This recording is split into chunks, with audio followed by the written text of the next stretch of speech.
Welcome to the Jan Podcast, Season 2, Episode 2. I am your host, Jan, obviously. It's just me still. I want to start with my peeve. Yeah, because it happened again today. It's like every morning on the day that I'm going to record my podcast, I managed to get a peeve. And I try to get through the whole week without one. And I'm like, nah, not today. When I have to go to work, I leave one highway to go to a byway that leads to another highway. Okay, but it's not really a byway. It is also a highway, but it's kind of an on ramp cut through the town. It's not really. It takes you from one major highway freeway section to a couple of highways. So, but the point is to get onto that cutoff, it really backs up. Okay, so you can sit there and wait to get to the actual spot where no one's going to be interrupting and you're going around to the overpass. As you're going, constantly there's some asshole that comes flying in and shoves his car in, and undoubtedly it's going to happen the whole way up, which is why it takes you 20 minutes to get up there, because every entitled asshole thinks that they should be able to get in there before you, apparently. So yeah, and they'll literally run you off the road to get in, so you generally have to give it up, right? So I was riding the guy's ass a little bit in front of me to make sure that no one was gonna get in front of me, but there's a dude that was trying to get in front of me, but he changed his mind and decided to just jam right behind me, which he did, and the guy behind him did not like that at all. So they were having their little thing. So I'm like, great shit. Hopefully they're not gonna rear end me. But in the time that he's busy looking in his rearview mirror, having this tissy tussle with their cars, another car comes in and shoots in between me and him, and he got fucking mad. It's like he's flashing his high beams and he's swerving back and forth. I'm thinking, you fucking asshole, you just did the same thing to the guy behind you 2 minutes ago, and now you're fucking upset because someone did the same thing to you. How does it feel, asshole? How does it feel? It feels like shit, doesn't it? Why don't you be better and stop being a dick? How about that? Yeah, that's not going to happen. These people feel entitled. I don't know why, but they do. Driving's gotten terrible since COVID. It's like everybody thinks they can just do whatever the fuck they want. Oh, I don't have to wait for this light. I'm entitled. Boom, I'm just going to hit it. The light's red, motherfucker. It's red for a reason, right? What are you going to do? I mean, I can't beat everybody up in one day. You know what I'm saying? And I'm getting too old for that shit. You know. Got to move on to the next thing. But I did one other thing I want to talk about was I get up fairly early to go to work because I work in a warehouse, and it's like you got to be there super early, right? So I am up early to get my gas. If I have to get gas, I usually just get it before I go, because by the time I'm off work, the last thing I want to do is go get gas. I just want to go home. So I get my gas in the morning when no one's there and all that. I go to A&PM. There's one that's not far from my house, and there's one that's on the way to work. Well, there's like 5 on the way to work, but there's one that in particular that I'll go to. So I've noticed that the one that I normally go to that's closer to my house, it's not A.M.P.M. anymore. It's still A.M.P.M., but they are not open 24/7 anymore. They are closed. They close for their lunch. They close for their breaks, if they're there to begin with.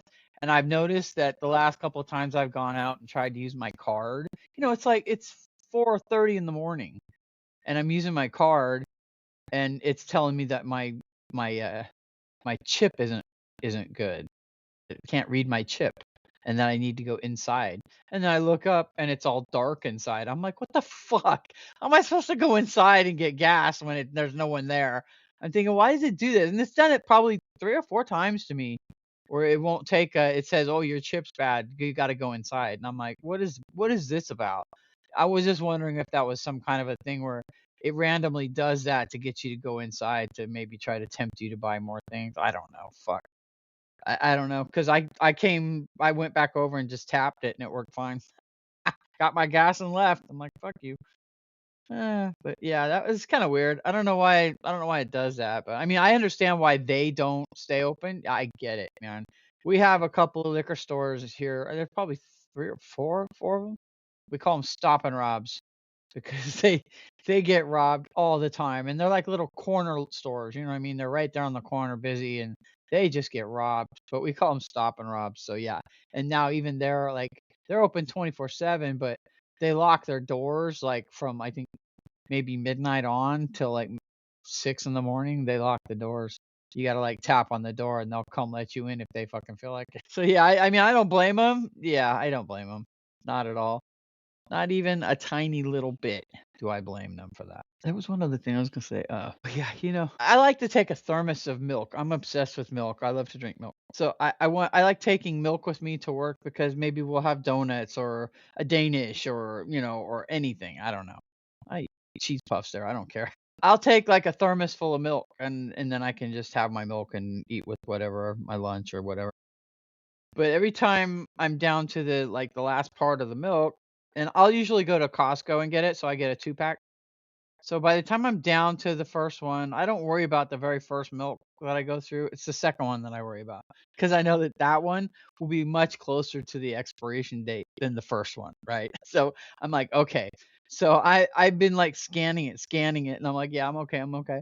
And then I hadn't noticed, but today was the expiration date for the last one in there, and there was like maybe 3/4 of a thermos worth of milk, and I'm like, and I'm like, I've had experiences, and I know every single one of you out there has had one time where you thought the milk was probably okay and it wasn't. It wasn't. Maybe you poured it in for your eggs or whatever, and something went kloop, and you went, ah, fuck. Yeah, everyone's done that. Or at least seen someone do that. It's at least I think they have. I don't know how they couldn't have all done that at one point. I've even done it where I drank like a cricket leg. I was like, ah, yeah, a freaking cricket leg in my milk. That was so gross. But I digress. Now you see why it takes 10 years for me to get a story out.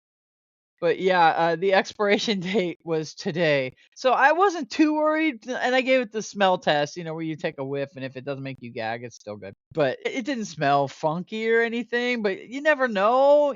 I've sniff tested and I was wrong. I'm like, I was wrong. So I'll pour it in. And as I'm pouring, sometimes I always give the milk a swig. Like I swig it in the jug before I pour, and then I pour, and the little cyclone takes it out easy. Not a hard swig, just enough. Speaking of swig, let me drink. So I'm swigging it up, and I pour it in, and I made a little bit of bubbles by doing that, right? So it's pouring in, and this little clump of bubbles goes in, and I'm like, wait, is that bubbles or is that a clump? And I'm pouring, and then another one goes in. I'm like, oh god, bubble or clump, bubble or clump. Like 3 or 4. I was like, crap. I didn't know if it was bubbles or clumps. I'm like, crap. So I had to I took a little taste just to be brave. I took a taste. It was fine. Yeah, I was overdoing it, but I have had milk that wasn't on the expiration date that expired. Okay, so you never know. You never know. And I know that most things that they make nowadays, they make them expire sooner than they need to. I don't know why, but they do. Well, yeah, I do know why, because they want to get more money out of you. But yeah, so milk is. I've ruined my cereal before with that shit. Never again. Never again. But yeah, I digress once again. Oh, I wanted to talk about when you get like these little victories in life, and it's something that anybody else would be like, the fuck, that's your victory, huh? Yeah, good job. And you're like, no, you don't fucking understand. You don't understand the significance of what I just did. Okay, whoa, I bumped my computer. Okay, you don't understand the significance of what I just did. Okay, so I basically I was doing the dishes. I'm sure everybody does this too. I was doing the spoons, right? And the water hit the spoon just right and just freaking coated my belly, the whole freaking counter where I was washing, and then got on the floor too, right? So I'm like, son of a bitch. So I go and I get a paper towel, I rip it off, and I just throw it on the floor. And I take my foot to sop it up. I'm just like, shroop, shroop, shroop, sop it up. And then I grabbed it with my left foot. I'm barefoot, obviously. I grab it with my left foot, and I literally pulled my. What in the fuck is that? Hold that thought. Anyways, I was interrupted because Chupa came in with something black and dirty and smelled horrible. Yeah, so I had to chase her down, get it out of her mouth, keep myself from vomiting, and get rid of it. It was a fucking challenge, I'm not gonna lie. I have no idea what I was even fucking saying. My little victories, but I was barefoot, obviously, because I could feel the water hit my feet. So I knew it was there, but not a lot. I knew a paper towel would be fine. So I sop it up with my foot, and I literally grabbed it with my toes, bent my leg up, and put it in my hand without like leaning forward or anything.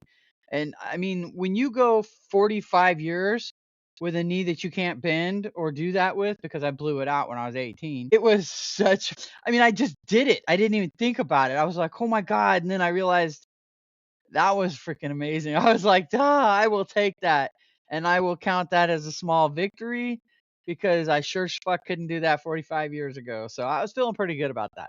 I was feeling really good about that.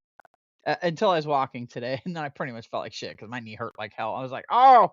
So I need to do that movement a little more often. Yeah, but yeah, it's just puffy because the weather's so cold. It's got all that titanium in it. I could sell my knee for parts. Oh, that's a whole other story, my knee. I will give you that story someday too. I wanted to talk last about. I think this is last. Yeah, yeah, yeah. This is last.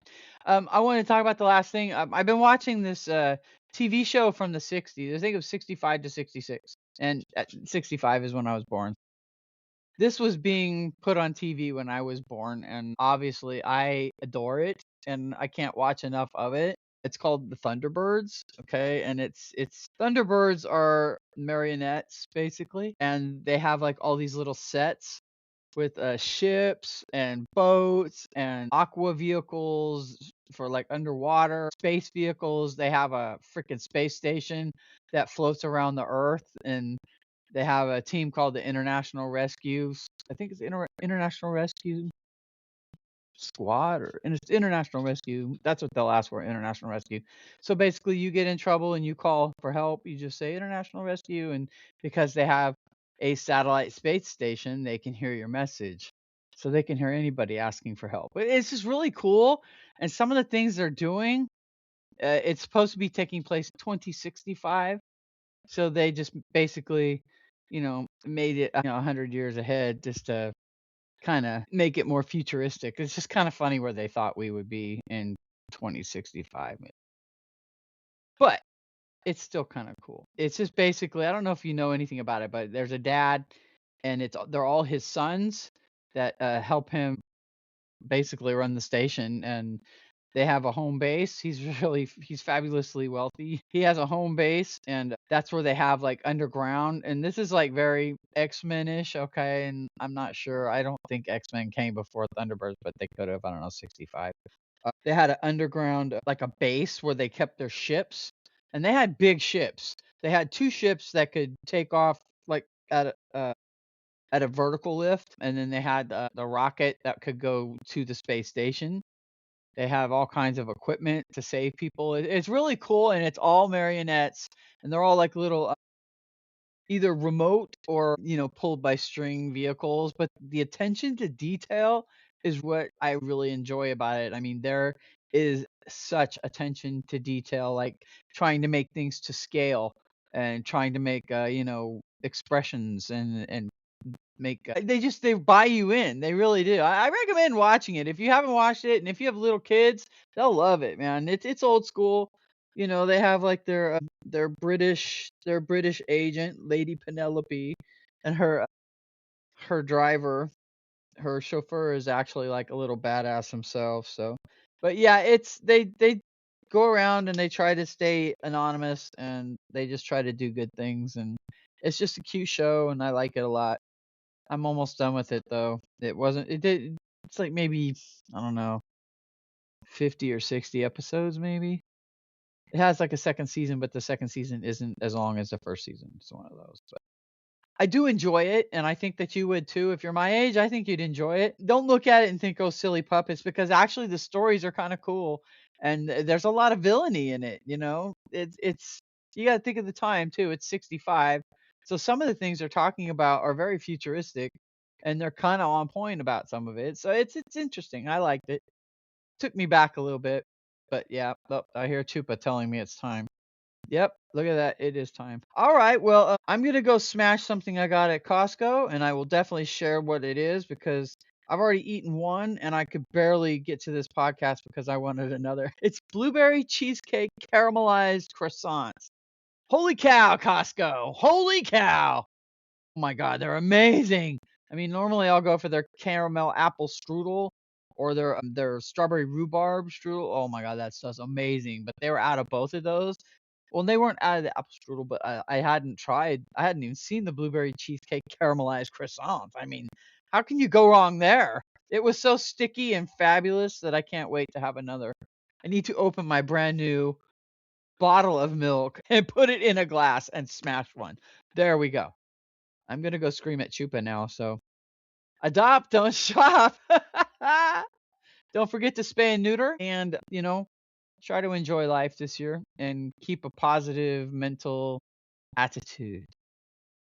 Things are gonna get better. I'm telling you they are. I'm telling you. All right. Meh, and peace out.